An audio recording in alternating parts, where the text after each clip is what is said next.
Assalamualaikum warahmatullahi wabarakatuh. Perkenalkan, nama saya Firnanda Widya Silviana dengan NIM 99 dari kelas Penyuluhan Pertanian C. Di sini saya akan menjelaskan tentang program penyuluhan pertanian, pengoptimalan potensi kopi pada petani dan usaha pengolahan kopi di Desa Tempur, Kabupaten Jepara.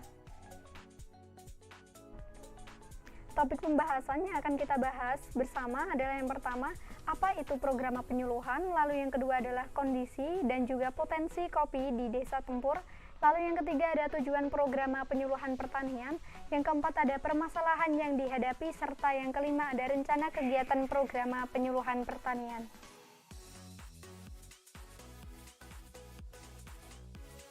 Pembahasan yang pertama adalah program penyuluhan pertanian.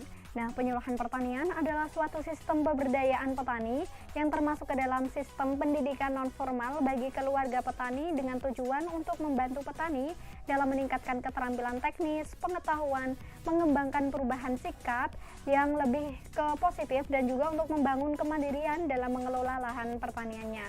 Inti dari program penyuluhan pertanian adalah sebuah rencana kegiatan penyuluhan pertanian yang disusun melalui sebuah lokakarya partisipatif berdasarkan potensi wilayah dan juga masalah ataupun kebutuhan petani, serta dengan dukungan instansi atau pihak terkait. Isi dari program penyuluhan pertanian ini adalah kegiatan-kegiatan utama dalam penyuluhan pertanian yang akan dilaksanakan di wilayah kerja penyuluhan pertanian selama 1 tahun. Nah, selanjutnya adalah prinsip-prinsip dari penyusunan program penyuluhan pertanian. Yang pertama adalah terukur, yang kedua realistis, yang ketiga bermanfaat, lalu 4 dapat dilaksanakan, 5 partisipatif, 6 terpadu, 7 transparan, 8 demokratis, dan 9 bertanggung jawab. Selanjutnya adalah kondisi wilayah serta potensi kopi di Desa Tempur, Kabupaten Jepara. Tempur merupakan salah satu desa yang terletak di wilayah pegunungan dengan luas wilayah 1.990 hektar. Terdiri dari sawah dan tegalan seluas 352 hektar dan pemukiman seluas 80 hektar. Yang memiliki jumlah penduduk yaitu lebih dari 3.522 jiwa. Jarak Desa Tempur ke Kecamatan Keling adalah 17 km, sedangkan jarak Desa Tempur ke Kabupaten Jepara yaitu 51 km. Adapun batas-batas geografisnya adalah sebelah utara berbatasan dengan Desa Damarwulan, Jepara, sebelah timur berbatasan dengan Desa Jerahi Pati, sebelah selatan berbatasan dengan Desa Sembliro Kudus, dan sebelah barat berbatasan dengan Desa Sumanding, Jepara. Kondisi iklim di Desa Tempur sebagaimana di wilayah Indonesia merupakan iklim kemarau dan juga penghujan, sehingga sangat cocok untuk pengembangan potensi pertanian dan perkebunan, terutama hasil bumi tanaman kopi dan sumber daya alam yang lain. Perbandingan musim penghujan dengan kemarau hampir berimbang setiap 6 bulan, walau waktunya selalu bergeser tergantung dengan kondisi alam. Curah hujan rata-rata sedang, suhu udara di musim penghujan antara 20 sampai dengan 30 derajat Celcius, sedangkan di musim kemarau antara 30 sampai dengan 40 derajat Celcius. Potensi di Desa Tempur, di sini mayoritas masyarakat Desa Tempur bekerja dalam bidang produk unggulan dari Desa Tempur itu sendiri, yaitu kopi tempur. Kopi tempur adalah kopi yang sudah tersohor di Jepara, bahkan sudah diekspor ke luar negeri. Kopi tempur ini sudah masuk dalam salah satu hotel di Jepara, yaitu Bayfront Villa di Pantai Teluk Awur. Kopi tempur berasal dari Desa Tempur, Kecamatan Keling. Selain kopi, Desa Tempur juga mempunyai buah unggulan yaitu buah salak.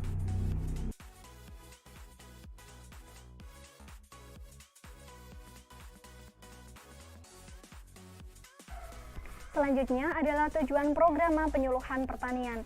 Tujuan yang pertama adalah untuk meningkatkan pengetahuan petani kopi di Desa Tempur. Yang kedua adalah untuk meningkatkan kualitas hasil usaha kopi.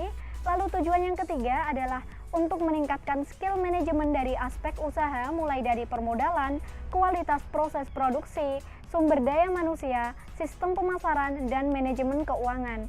Yang keempat adalah meningkatkan nilai tambah produk hasil olahan kopi.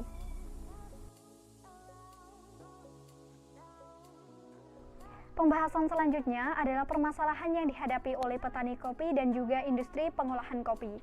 Permasalahan yang dihadapi oleh petani kopi yang pertama adalah tata kelola lahan kopi yang masih sangat tradisional. Yang kedua, penjemuran dan penggilingan masih minim dari teknologi. Yang ketiga adalah harga input yang masih sangat murah karena dipermainkan oleh tengkulak. Lalu permasalahan pada industri pengolahan kopi yang pertama adalah modal yang digunakan masih termasuk ke dalam modal sendiri dan belum menyentuh pihak perbankan. Hal ini disebabkan karena mereka berasumsi bahwa permodalan dari pihak perbankan yang menjadi persoalan adalah administratif yang merepotkan. Yang kedua adalah kualitas bahan baku kopi yang masih kurang baik. Kualitas bahan baku kopi yang kurang baik ini disebabkan karena petani dalam memanen kopi belum sepenuhnya panen merah dan masih ada biji kopi yang masih hijau ikut dipanen. Selain itu, pada tahapan pengeringan biji kopi, petani hanya menggunakan terpal plastik dan hanya mengandalkan panas matahari sehingga keringnya cukup lama. Permasalahan yang ketiga adalah peralatan yang masih tradisional dan semi otomatis. Selain itu, kemampuan produksi di pengelola usaha di bidang kopi masih sangat terbatas sehingga dibutuhkan peralatan dan pelatihan-pelatihan tentang inovasi produk kopi.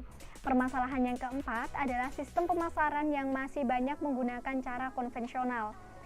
Sistem pemasaran yang selama ini dilakukan oleh pengelola usaha kopi adalah dengan cara memasarkan secara langsung, yaitu dititipkan ke toko-toko kecil di sekitar Kecamatan Keling yang dilakukan sendiri oleh pemilik usaha. Selain itu juga pemasaran dilakukan kepada jejaring teman dekat.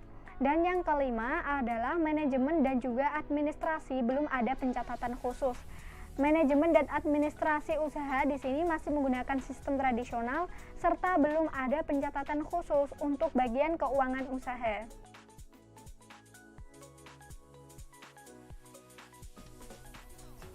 Pembahasan selanjutnya adalah rencana kegiatan program penyuluhan pertanian. Kegiatan yang pertama adalah pelatihan. Pelatihan dilakukan di suatu tempat yang representatif di mana pelaksanaannya diikuti oleh seluruh pelaku usaha di bidang pengolahan kopi dan petani kopi.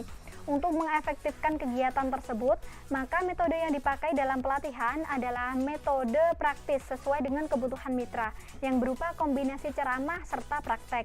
Adapun pelatihan yang diberikan diantaranya adalah manajemen usaha, penetapan harga pokok produksi, pemasaran online, packaging atau kemasan produk, higienitas, dan pengelolaan produk makanan.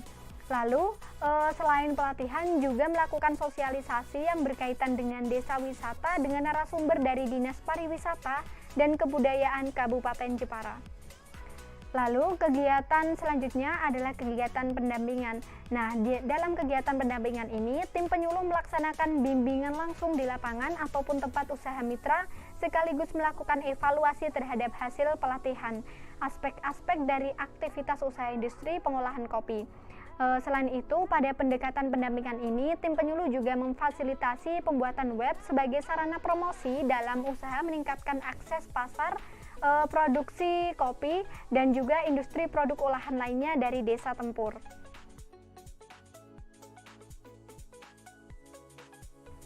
Lalu selanjutnya adalah program penyuluhan pertanian dalam mengatasi solusi permasalahan petani kopi. Kegiatan yang pertama adalah melakukan pendampingan terhadap kelompok tani yang berkaitan dengan manajemen tata kelola usaha pertanian. Lalu yang kedua, tim penyuluh bekerja sama dengan Dinas Perkebunan dan Pertanian Kabupaten Jepara untuk memberikan sosialisasi yang berkaitan dengan tata kelola lahan dan juga penyakit kopi serta cara panen yang baik. Sasaran dari kegiatan ini adalah kelompok tani dari desa tempur. Yang ketiga adalah berkaitan dengan harga kopi yang murah, maka dapat dibentuk bank kopi. Dan untuk proses pembuatan sampai awal pelaksanaan bank kopi akan didampingi oleh tim penyuluh pertanian. Selanjutnya adalah program penyuluhan pertanian dalam mengatasi permasalahan pada pelaku usaha pengolahan kopi. Yang pertama adalah memberikan pelatihan tentang penyusunan proposal usaha yang bertujuan agar para pengelola usaha dapat membuat proposal usaha yang baik, sehingga dengan demikian dapat dipercaya oleh dunia perbankan. Yang kedua adalah memberikan sosialisasi tentang pengkreditan terhadap industri kecil menengah yang disampaikan oleh beberapa mitra koperasi di Jepara. Dan di sini koperasi tersebut bisa memberikan bantuan dana yang berkaitan dengan permodalan pengembangan usaha. Pinjaman modal di sini diharapkan dapat meningkatkan modal usaha pengolahan kopi. Lalu yang ketiga adalah memberikan pelatihan dan pendampingan tentang tata kelola administrasi dan keuangan. Pelatihan ini mencakup yang pertama adalah pengelolaan usaha atau manajerial, mulai dari pengambilan keputusan yang mempertimbangkan hasil kemampuan produksi dan permintaan pasar. Yang kedua adalah pencatatan permintaan pesanan. Yang ketiga, perencanaan keuangan. Dan yang keempat adalah perhitungan harga pokok produksi.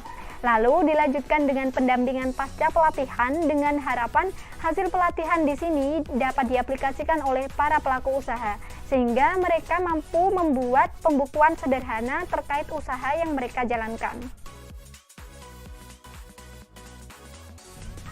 Lalu selanjutnya adalah permasalahan yang berkaitan dengan minimnya peralatan, maka tim penyuluh dapat memberikan bantuan alat penepung untuk kopi dan juga dapat dilanjutkan dengan melakukan inventarisasi pelaku usaha yang menjadi mitra dalam hal perizinan PIRT.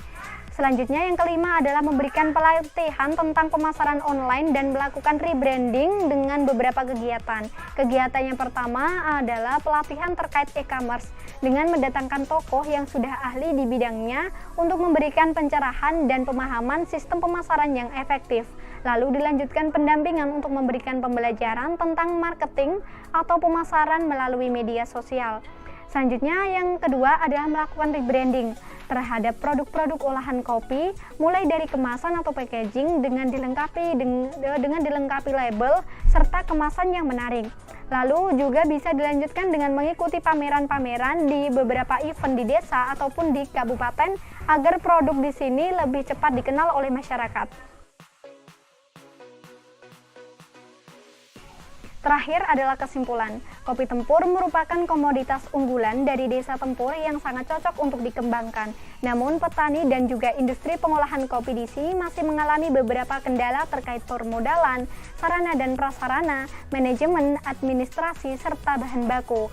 Sehingga perlu dilakukan program penyuluhan untuk meningkatkan potensi kopi Tempur dengan rencana pelatihan terkait manajemen usaha, penetapan harga pokok penjualan, pemasaran online, packaging, higienitas, dan pengelolaan produk makanan. Lalu dilanjutkan dengan pendampingan. Cukup sekian penjelasan dari saya, kurang lebihnya mohon maaf. Terima kasih. Wassalamualaikum warahmatullahi wabarakatuh.